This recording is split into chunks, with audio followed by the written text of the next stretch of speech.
Hello students, Visharad பூர்வார்த்த students, உங்களுக்கு important grammar கேட்டிருந்தீங்க. அதுதான் ஸ்டூடெண்ட்ஸ் இப்போ பார்க்குறோம். உங்கள் ஜிஎம்வி கியூஏ புக்கில் பேஜ் நம்பர் 43 இருக்குது பாருங்கள். செகண்ட் பேப்பரில் ஃபஸ்ட்டு கொஸ்டின் 20 மார்க் 4 கேட்குறாங்க. அதில் ஒன்று இப்போ பார்க்கலாம். व्युत्पत्ति की दृष्टि से शब्द कितने प्रकार के होते हैं? சொல்லியல் அதாவது சொற்களின் அடிப்படையில் शब्द कितने प्रकार के हैं, சொற்கள் எத்தனை வகைப்படும், அவை யாவை, எக்ஸாம்பிள்ஸ் கொடுங்க. சோதாகரன் லிக்கியே வே கியா கியா ஹை அப்படின்னு சொற்களின் அடிப்படையில் சொற்கள் எத்தனை வகைப்படும், உதாரணம் கொடுக்க அப்படின்னு கேட்டிருக்காங்க. व्युत्पत्ति या रचना அதாவது சொற்களின் படைப்பு.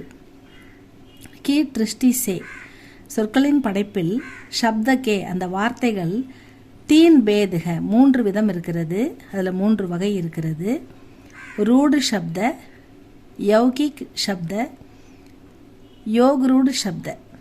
தனித்து வருவது, கூட்டு வார்த்தைகளுடன் பல வார்த்தைகள் சேர்ந்து வருவது, 2 அல்லது அதற்கு மேற்பட்ட வார்த்தைகள் சேர்ந்து வருவது. தனித்து வருவது 2, அதாவது கூட்டு வார்த்தைகள் பல வார்த்தைகள் சேர்ந்து வருவது, 2 அல்லது அதற்கு மேற்பட்ட வார்த்தைகள் சேர்ந்து வருவது. யோக்ரூடு, யோகு ப்ளஸ் ரூடு, யோக்ரூடு சப்த, யௌகிக் சப்த கூட்டு எழுத்துக்கள், ரூடு சப்த பல வார்த்தைகள் சேர்ந்து வருதல், தனித்து வருதல். இந்த 3 வகை இருக்கிறது. ரூடு சப்த ஜின் சப்தோங்கே கண்டு கியே, கண்டுன்னா 2 பிரிக்கிறது. ஒரு வார்த்தை இந்த வார்த்தையை சப்தம்னா அந்த இடத்துல வார்த்தை ஒரு வேர்டு, அந்த வார்த்தையை கண்டு கியே அதை 2 பிரிக்க முடியாது. நகி ஜாத்தே கண்டு கியே நை ஜாத்தேன்னா 2 அந்த வார்த்தையை கண்டமா துண்டு துண்டா தனித்தனியாக பிரிக்க முடியாது. அவர் கண்டு கர்னே பர் அப்படி நம்ம பிரித்தோன்னா உஸ்கா குச் அர்த்தம் நகி நிக்கல்தா, அதுக்கு எந்த அர்த்தமும் கிடைக்காது. வே ரூடு சப்தக அது தனித்து வருவது, தனித்து ஒரு வார்த்தை ஒரு அர்த்தத்தை மட்டும் குறித்து வர்றது. அதுக்கு 2 பிரித்து நிறைய பிரிக்க முடியாது, பிரித்தாலும் பொருள் தராது அப்படின்னு சொல்கிறாங்க. ஜெய்சே கலம், கிதாப், ஜமீன், பாணி ஆதி இந்த வார்த்தையெல்லாம் தனியாக பிரிக்க முடியாது, பிரித்தா அதுக்கு பொருள் தராது அப்படின்னு சொல்லிட்டாங்க. அடுத்தது செகண்டு யௌகிக் சப்த. தோ யா தோசே அதிக் 2 அல்லது 2க்கு அதிகமாக சப்த அதிக வார்த்தைகள் மில்கர் சேர்ந்து வருவது. விசேஷ அர்த்த தேத்தேக அதில் சில ஸ்பெஷல் மீனிங் ஒரு சிறப்பு அர்த்தமும் அடங்கியிருக்கும்.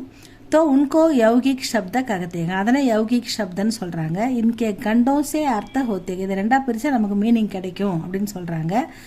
இன்கே இந்த வார்த்தைகளை கண்டோங்கே அதை அர்த்தம் பிரித்தோன்னா 2 பிரித்தோன்னா அதுக்கு அர்த்த ஹோத்தேங்க மீனிங் கிடைக்கும். அதுக்கு உதாரணம் ஜெய்சே ஃபூல் ப்ளஸ் மாலா, இது பூக்கள், இது மாலை, இதை சேர்த்தா பூ மாலை, ஃபூல் மாலா.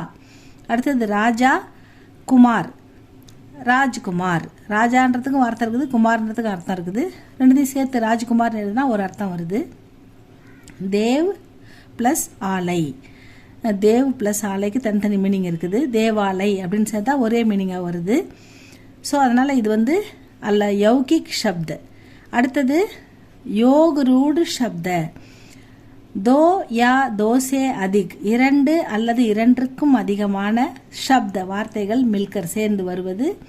अपने मूल अर्थ के बदले कोई विशेष अर्थ देते हैं, தன்னுடைய மொத்தமாக அதுக்கு வர வேண்டிய அர்த்தத்துக்கு பதிலாக வேற ஒரு அர்த்தத்தை ஸ்பெஷலான ஒரு அர்த்தத்தை குறிக்கும். तो उनको யோக்ரூடு சப்த कहते हैं, அதை தான் யோக்ரூடு அப்படின்னு சொல்கிறோம் அப்படின்னு சொல்லியிருக்காங்க. இப்போ இதில் பாருங்கள், யோக்ரூடு சப்தன்னா தோ அல்லது தோசே அதிக 2 அல்லது 2க்கு மேற்பட்ட சப்த வார்த்தைகள் மில்கர் சேர்ந்து வருவது. அப்பனே மூல் அர்த்த அது கொடுக்க வேண்டிய அர்த்தத்துக்கு பதிலே வேற கோய் விசேஷ அர்த்த தேத்தேங்க ஒரு சிறப்பு அர்த்தமும் அது கொடுக்கும். உன்கோ யோக்ரூடு சப்த ககத்தேங்க அதுதான் யோக்ரூடு அப்படின்னு அழைக்கிறோம் அப்படின்னு சொல்லிட்டாங்க. ஜெய்சே பங்க் ப்ளஸ் ஜ இது பங்கஜ், இது 2த்தையும் சேர்க்கும்போது பங்குன்னா ஃபெதர் உங்களுக்கு தெரியும். ஜ அப்படின்றது சேர்க்கும்போது அதாவது ஜன்றது இந்த இடத்துல ஒரு சாக்கடை அப்படின்னு கூட எடுத்துக்கலாம். இங்கே கீச்சடு சே உட்பண்ண கமல், அதாவது இந்த பங்கஜ மலர் அப்படின்றது பங்கஜம் அப்படின்றது தாமரை பூவை குறிக்கும். அப்போ கீச்சடு சே உட்பண்ண சேற்றில் முளைத்த செந்தாமரை அப்படின்ற மீனிங் இங்கே வருது.